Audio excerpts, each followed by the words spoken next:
বহু জায়গা আছে যেগুলো আমরা বদলাতে পারতাম, কিন্তু আমরা বদলাই নাই। আমরা প্রতিনিয়ত আমাদের আইনকে কঠোর করেছি, আমাদের জনগণকে আমরা ভয় দেখিয়ে শাসন করার চেষ্টা করছি। জুলাই অভ্যুত্থানের পর আমরা সবচেয়ে বেশি চেয়েছি পরিবর্তন, সবচেয়ে বেশি চেয়েছি সংস্কার। আমরা চেয়েছি যে আমূল পরিবর্তন হয়ে এক নতুন বাংলাদেশ, এই টার্মটাও আমরা ব্যবহার করেছি। কি কি পরিবর্তন দেখেছেন? পরিবর্তনের ইতিবাচক নেতিবাচক দুইটা জায়গায় আছে। একটা হচ্ছে যে মানুষ অনেক কথা বলতে শুরু করেছিল, যদিও এখন কথা বলতে ভয় পাচ্ছে নানান কারণে, কিন্তু ওই পরিবর্তনটা ভালো ছিল। মানুষ যত কথা বলবে, মানুষের ক্ষোভ বলেন বা মতামত বলেন, সেটা প্রকাশিত হবে, কারণ আমরা নতুন নতুন মতামত পাবো, বিচার বিবেচনা করতে পারবো, পক্ষে বিপক্ষে কথা হবে, এবং সেই কথার মধ্যে দিয়ে আমরা ভুল ঠিক সেটা যাচাই বাছাই করতে পারবো। আমি আপনাদেরকে একটা উদাহরণ দেই, সেটা হচ্ছে যে রেল লাইনের ফিশ প্লেট খুলে গিয়েছে, একটা বিরাট রেলগাড়ি আসছে, রেলগাড়ি ভরা অনেক মানুষ। রেলগাড়ির মানুষগুলো কি ভাবছে? তারা দ্রুত সামনের দিকে এগোচ্ছে, তারা ঠিক সময় গন্তব্যে পৌঁছাবে। এটা দারুণ আধুনিক রেলগাড়ি, এবং এইটাতে যে চড়ে বসে আছে এটাকে তো ঠিক সময় জায়গায় পৌঁছাতেই হবে। কিন্তু একটা ছোট বাচ্চা লাল শার্ট উড়াচ্ছে, থামিয়ে দাও রেলগাড়িটাকে। এখন এই বাচ্চাটাকে রেলগাড়ির শত্রু? বাচ্চাটা তো রেলগাড়িটাকে থামতে বলছে, এটা ঠিক হচ্ছে না, আপনি এখান দিয়ে যাবেন না। বাচ্চাটা রেলগাড়ির সমস্ত লোকের বন্ধু, ওই বাচ্চাটা হচ্ছে উন্নয়নের সবচেয়ে বড় বন্ধু, কারণ এই রেলগাড়িটা যদি মাঝপথে উল্টে পড়ে যায়, রেলগাড়ি জীবনও গন্তব্যে পৌঁছাবে না।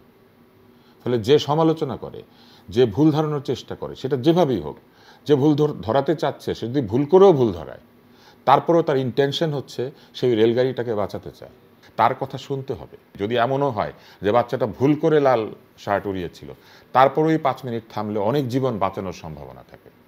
এইটা হচ্ছে আমি মনে করি যে আমাদের রাজনীতির এখন সবচেয়ে বড় সংকট। কেউ থামতে চায় না, কেউ কারো কথা শুনতে চায় না। অনেকেই বলে যে আগের কাঠামোতেই সব কিছু চলছে, শুধু হয়তো দলীয় প্রভাবের জায়গায় অন্য দলের প্রভাব এসেছে, মানুষ বদলেছে, কিন্তু সিস্টেমটা আসলে একই আছে। আপনার তাই মনে হয়?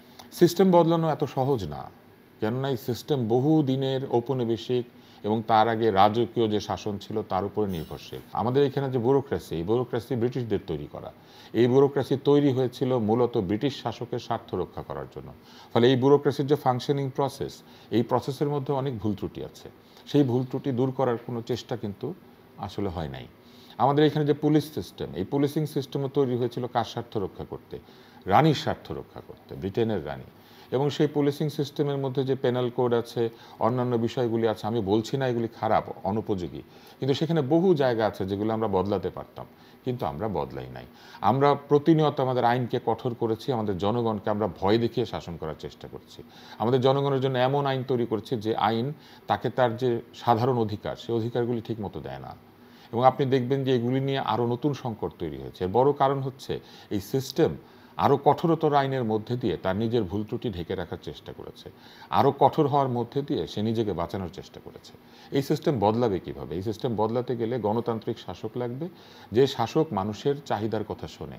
শুধু বাজারি ডিমান্ড অ্যান্ড সাপ্লাই কার্ভ দিয়ে চলে না, পলিটিক্সও ডিমান্ড অ্যান্ড সাপ্লাই কার্ভের রাজনীতি। এখানে মানুষের ডিমান্ড, বাংলাদেশে কি এই কালচার ছিল? বাংলাদেশে ছিল না এটা বলা যাবে না। বাংলাদেশে যখন রাজনীতি শুরু হয়েছিল তখন সেই রাজনীতিতে কিন্তু এই ধরনের একটা সংস্কৃতি ছিল। আপনি দেখবেন যে শেরেবাংলায় কে ফজলুল হক শেখ মুজিবুর রহমানকে অত্যন্ত স্নেহ করে সম্বোধন করছেন, ভাসানী তাকে অত্যন্ত স্নেহ করে সম্বোধন করছেন। এই স্নেহের রাজনীতি তো বাংলাদেশে ছিল, একদম যে ছিল না সেটা না। এই রাজনীতি আরও বিকশিত হতে পারত। সেই বিকশিত না হওয়ার একটা বড় কারণ হচ্ছে আমাদের এখানে গণতন্ত্র পরিপূর্ণভাবে ওই যে রেলগাড়িটার মতো চলতে পারে নাই, এবং ওইটাকে কেউ সতর্কও করে নাই যেটা লাইনচ্যুত হবে, এই জন্য বারবার লাইনচ্যুত হয়েছে।